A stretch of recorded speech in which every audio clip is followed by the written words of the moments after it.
Hi, and welcome to the API Security Fundamentals course. My name is Dan Barahona, and I'll be your instructor for this course.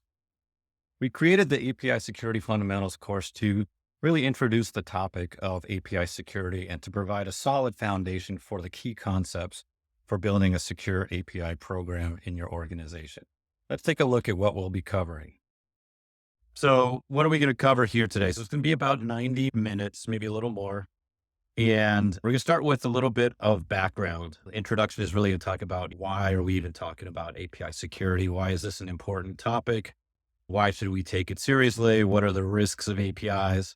And we'll segue that into a section of real world API breaches. So we're going to go through in some detail examples of how APIs have been exploited, data has been lost, inappropriate or fraudulent transactions executed successfully. We'll go through that in some detail.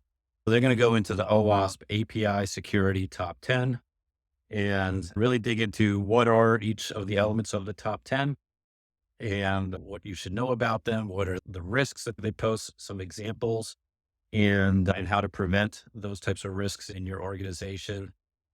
We'll then go into what we call the three pillars of API security, which are governance, which really has to do with how do you consistently and securely develop APIs. The second is testing, which is how do we make sure that those APIs are properly validated and secured and free of vulnerabilities. And the third element is monitoring, which is how do we go about, verifying that our controls are working properly, that there aren't attacks in flight that we need to know about or to mitigate. From there, we'll talk about the application security technology landscape. There are a ton of different tools around API or around security in general. And we'll talk specifically about the application security space and the various technologies that exist, what they give you, and where there are gaps that you need to be aware of and to address.